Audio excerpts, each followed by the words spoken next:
Guys, നമ്മുടെ നാട്ടിലിപ്പോൾ എന്തൊക്കെയാണ് സംഭവിക്കുന്നത് അല്ലേ? കണ്ടില്ലേ? നമ്മുടെ അഖിൽമാരാർ പറഞ്ഞ കണക്ക് ഇത്രയേ ഉള്ളൂ ഒരു പ്രസവം എന്ന് പറയുന്നത്. സിമ്പിളായിട്ട് ഹോസ്പിറ്റലിലോട്ട് വരുന്നു, വയറുവേദന എന്ന് പറയുന്നു, ശുചിമുറി പോകുന്നു, പ്രസവിക്കുന്നു, കുഞ്ഞിനെ എടുത്ത് ജനലിക്ക് കൂടെ പുറത്ത് കളയുന്നു. ഇത് വേറെങ്ങും സംഭവിച്ചില്ല കേട്ടോ. നമ്മുടെ സ്വന്തം ആലപ്പുഴയിൽ നമ്മുടെ ആഭ്യന്തരമന്ത്രിയുടെ മണ്ഡലമായ ഹരിപ്പാടാണ് സംഭവമാണ്. ഇനി ഇതിൻ്റെ പേരിൽ അദ്ദേഹം രാജിവെക്കണമെന്നൊന്നും ആരും പറഞ്ഞേക്കില്ല കേട്ടോ. അപ്പോൾ ഇനി ഇതിൻ്റെ ബാക്കി ഒരു ന്യൂസും കൂടെ ഉണ്ട്, അതോടൊന്ന് നമുക്ക് കേൾക്കാവേ. പേഷ്യൻ്റെ പെയിൻ എന്നുള്ള രീതിയിൽ ബാക്ക് പെയിൻ ആയിട്ടായിരുന്നു പേഷ്യൻ്റ് വന്നിട്ടുണ്ടായിരുന്നത്. 9 മണിയൊക്കെ ആയ സമയത്തായിരുന്നു വന്നിരുന്നത്. അപ്പോൾ വന്നിരുന്ന സമയത്ത് തന്നെ ആൾക്ക് നല്ല വേദനയുണ്ട്, നടുവേദനയുണ്ട്, പെയിൻ കില്ലേഴ്സ് തരണമെന്ന് പറഞ്ഞല്ല വന്നത്. നമ്മൾ പെയിൻ കില്ലേഴ്സ് കൊടുത്തിട്ട് പേഷ്യൻ്റ് ഒബ്സർവേഷൻ വെച്ചിരിക്കുകയായിരുന്നു. പക്ഷെ നമുക്ക് വയറ് കണ്ടപ്പോൾ ചെറിയൊരു സംശയം പോലെ ഉണ്ടായിരുന്നു.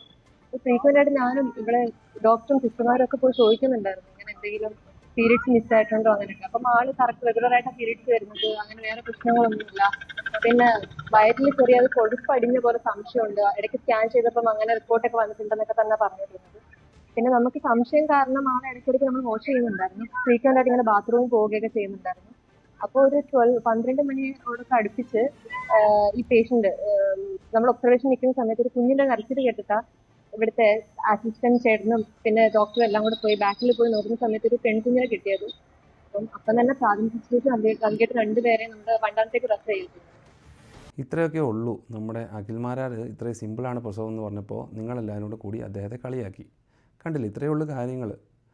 പക്ഷേ എനിക്കറിയാൻ മേലാത്തത് ഈ ഒരു 9 മാസം ഈ പെൺകുട്ടി 19 വയസ്സേ ഉള്ളെന്ന് പറയുന്നു. 19 വയസ്സുള്ളൊരു പെൺകുട്ടി എങ്ങനെ ഈ ഗർഭം അല്ലെങ്കിൽ വയറ് പാത്തു വെച്ചുകൊണ്ട് നടന്നു?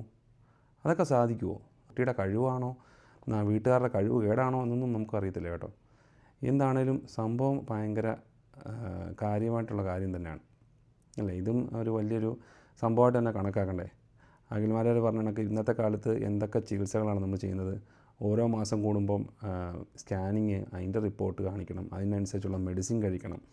ഇതൊക്കെ കണ്ടില്ലേ? ഒന്നുമില്ലാതെ ഈ ഇത്രയും നാൾ 9 മാസത്തോളം ഒരു കുഞ്ഞിനെ ചുമന്നിട്ട് സിമ്പിളായിട്ട് വന്ന് ശുചിമുറി കയറുന്നു, പ്രസവിക്കുന്നു, പുറത്തോട്ടെടുത്ത് കളയുന്നു. അതെന്തിനാണ് ചെയ്യുന്നത് മനസ്സിലാകുന്നില്ല. ഇതൊക്കെയാണ് നമ്മുടെ നാട്. എന്താണ് നിങ്ങളുടെ അഭിപ്രായം? കൂടെ രേഖപ്പെടുത്തുന്നത് കേട്ടോ.